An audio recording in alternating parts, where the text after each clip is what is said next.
ഇപ്പം നമ്മൾ ബ്ലോട്ടിംഗ് എന്താണെന്നുള്ളത് കണ്ടു. അതിൻ്റെ ബേസിക് ആയിട്ടുള്ള റിക്വയർമെൻറ്റ് എന്താണെന്നുള്ളത് കണ്ടു.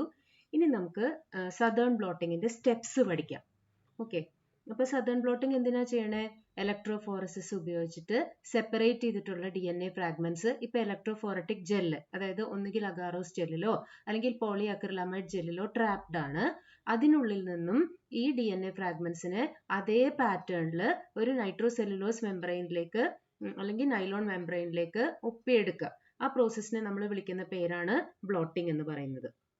ഓക്കെ, അതിനാണ് ഇപ്പോൾ ഇത് സദേൺ ബ്ലോട്ടിംഗ് ആണ്. EM സദേൺ 1975 ഡിവൈസ് ചെയ്തിട്ടുള്ള ഒരു മെത്തേഡാണ്. DNA ഫ്രാഗ്മെന്റ്സിനെ ബ്ലോട്ട് ചെയ്യാൻ വേണ്ടിയിട്ടുള്ള ടെക്നിക്കാണ് സദേൺ ബ്ലോട്ടിംഗ്. ഇനി ഈ ബ്ലോട്ടിംഗ് അസംബ്ലി എങ്ങനെയാണെന്ന് നമുക്കൊന്ന് നോക്കാം. ഇതാ ഇങ്ങനെയാണ് ബ്ലോട്ടിംഗ് അസംബ്ലി ഇരിക്കുക. അപ്പോൾ ഈ ബ്ലോട്ടിംഗ് അസംബ്ലിയിൽ എന്തൊക്കെ എൻറ്റിറ്റീസ് ഉണ്ടെന്ന് നോക്കാം, എന്തൊക്കെ പാർട്സ് ഉണ്ടെന്ന് നോക്കാം. അതായത് ആദ്യം തന്നെ ഒരു ട്രഫിനകത്ത് ബഫർ വെച്ചിട്ടുണ്ടായിരിക്കും. കണ്ടോ, ഇത് ബഫറാണ്. ആ ബഫറിൽ ഒരു സോളിഡ് സപ്പോർട്ട് വെച്ചിട്ടുണ്ടായിരിക്കും. കണ്ടോ, ഇതാണ് സോളിഡ് സപ്പോർട്ടിംഗ് ബ്ലോക്ക്.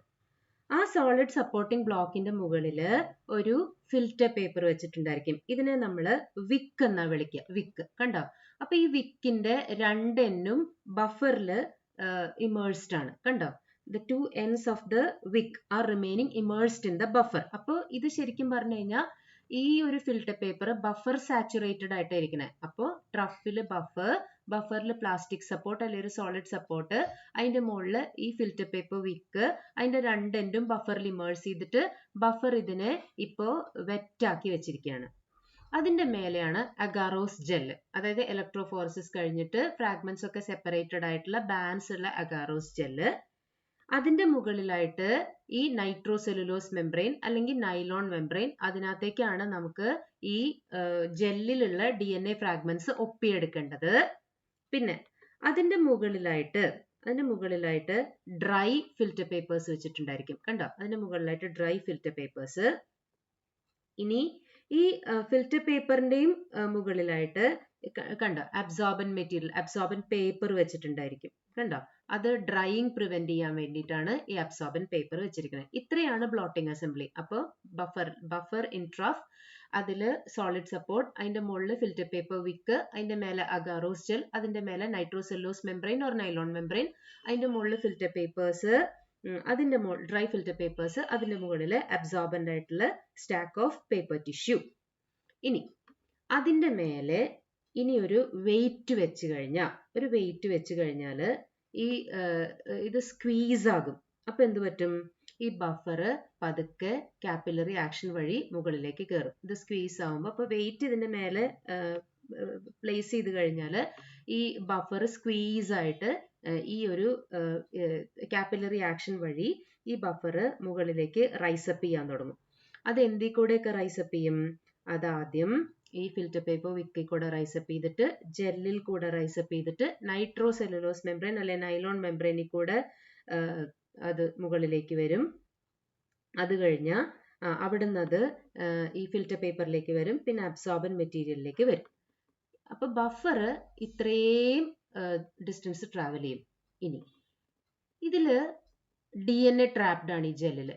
ഈ ബഫർ മുകളിലേക്ക് പൊങ്ങുമ്പോൾ ആ ബഫറിന്റെ കൂടെ ഈ ജെല്ലിലുള്ള DNA മുകളിലേക്ക് റൈസപ്പ് ആകും. ഓക്കെ, അപ്പൊ ബഫർ മുകളിലേക്ക് പൊങ്ങി ഇവിടെ വരെ എത്തും. ഈ ബഫർ ജെല്ലിൽ കൂടെ പാസ് ചെയ്യുന്ന സമയത്ത് ജെല്ലിൽ ട്രാപ്ഡ് ആയിട്ടുള്ള പല പല ബാൻഡുകളിലുള്ള DNA ഫ്രാഗ്മെന്റ്സും ഈ ബഫറിന്റെ കൂടെ മേലെ വന്നിട്ട് ഈ നൈട്രോസെല്ലോസ് മെംബ്രെയിൻ അല്ലെങ്കിൽ നൈലോൺ മെംബ്രെയിനിലേക്ക് വരും. അവിടുന്ന് ബഫർ മാത്രമേ മേലേക്ക് മൂവ് ചെയ്യുള്ളൂ. നൈലോൺ മെംബ്രെയിനിൽ DNA ട്രാപ്ഡ് ആകും. അവിടുന്ന് അങ്ങോട്ട് DNAക്ക് മുകളിലേക്ക് പാസ് ചെയ്യാൻ പറ്റില്ല. അപ്പോൾ ഈ ഒരു മെംബ്രെയിനിലേക്ക്, അത് നൈട്രോസെല്ലോസ് നൈലോൺ ആയിക്കോട്ടെ, അതിനകത്ത് ഈ DNA ട്രാപ്ഡ് ആകും. ബാക്കി ഈ ബഫറൊക്കെ ഈ അബ്സോർബന്റ് ടിഷ്യൂ വലിച്ചെടുക്കും. മനസ്സിലായോ? അപ്പൊ ഈ ടെക്നിക്കാണ് ശരിക്കും പറഞ്ഞു കഴിഞ്ഞാൽ ബ്ലോട്ടിംഗ് എന്ന് പറയുന്നത്. അപ്പൊ ഇവിടെ എന്താ സംഭവിച്ചത്? ജെല്ലിനകത്ത് പല പല ബാൻഡുകളിലായിട്ട് ട്രാപ്പ് ചെയ്തിട്ടുള്ള DNA ഫ്രാഗ്മെന്റ്സ് ഇപ്പോൾ അതേ പാറ്റേണിൽ, ആ ബാൻഡിങ് പാറ്റേണിന് ഒരു ഡിസ്റ്റർബൻസും വരാതെ നേരെ ഇപ്പോൾ ഈ നൈട്രോസെല്ലോസ് മെംബ്രെയിൻ അല്ലെങ്കിൽ നൈലോൺ മെംബ്രെയിനിലേക്ക് വന്നു. ഓക്കെ, ഇനി എന്താ ചെയ്യേണ്ടത്? ഇനി ഈ weight, absorbent paper, filter paper ഇതെല്ലാം റിമൂവ് ചെയ്യുക. എന്നിട്ട് ഈ മെംബ്രെയിൻ, ഈ നൈട്രോസെല്ലോസ് ഓർ നൈലോൺ മെംബ്രെയിൻ ഇതിന്ന് ഈ ഒരു ബ്ലോട്ടിംഗ് അസംബ്ലിയിൽ നിന്ന് മാറ്റിയിട്ട് അതിനെ വാക്യൂം ഓവനിൽ ഒരു 2 to 3 hours 70 to 80 degree സെൽഷ്യസിൽ dry ചെയ്യാൻ വെക്കും. അതെന്തിനാന്ന് വെച്ചാൽ അതോടുകൂടെ ഇതിനകത്ത് ഒട്ടിപ്പിടിച്ചിട്ടുള്ള DNA പെർമനന്റ് ആയിട്ട് അതിനകത്ത് ഇമ്മൊബിലൈസ് ആവും, പെർമനന്റ് ആയിട്ട് അതിനകത്ത് ഒട്ടിപ്പിടിക്കും. അപ്പൊ ആ ബ്ലോട്ടിങ്ങിന്റെ സമയത്ത് ഇതിനകത്ത് അബ്സോർബ് ചെയ്തിട്ടുള്ള DNA പെർമനന്റ് ആയിട്ട് ഈ നൈലോൺ മെംബ്രെയിനിൽ ഒട്ടിപ്പിടിക്കും. അതിന് വേണ്ടിയിട്ടാണ് 70 to 80 ഡിഗ്രി സെൽഷ്യസിൽ വാക്യൂം ഓവനിൽ 2 to 3 hours അതിനെ ബേക്ക് ചെയ്യുന്നത്. ഇനി ഈ ഡ്രൈഡ് മെംബ്രെയിൻ ആണ് പിന്നീട് എന്തിലേക്ക് ഇടുന്നത്? പ്രോബ് കണ്ടെയ്നിങ് സൊല്യൂഷനിൽ ഇട്ടിട്ട് DNA ഹൈബ്രിഡൈസേഷൻ ഒക്കെ നടത്തുന്നത്. ഹൈബ്രിഡൈസേഷന്റെ സ്റ്റെപ്സ് നമ്മൾ ഓൾറെഡി പറഞ്ഞു കഴിഞ്ഞു. പ്രോബ് കണ്ടെയ്നിങ് സൊല്യൂഷനിലേക്ക് ഇത് ആഡ് ചെയ്യുക, അത് കഴിഞ്ഞാൽ പ്രോബിന് ബൈൻഡ് ചെയ്യാൻ സമയം കൊടുക്കുക, പിന്നെ വാഷ് ചെയ്യുക, ഓട്ടോ റേഡിയോഗ്രാഫി ചെയ്യുക, അങ്ങനെയുള്ള കാര്യങ്ങളൊക്കെ നമ്മൾ ഓൾറെഡി പറഞ്ഞു കഴിഞ്ഞതാണ് ബ്ലോട്ടിങ്ങിന്റെ ഫസ്റ്റ് വീഡിയോയിൽ. അപ്പോൾ ഇതിൽ എങ്ങനെയാണ് ഈ ബ്ലോട്ടിംഗ് ടെക്നിക്ക് ചെയ്യുന്നത്, എന്തൊക്കെ പാർട്സ് ആണ് ഈ ബ്ലോട്ടിംഗ് അസംബ്ലിയിൽ ഉള്ളത് എന്നാണ് നമ്മൾ ഈ വീഡിയോയിൽ കണ്ടത്.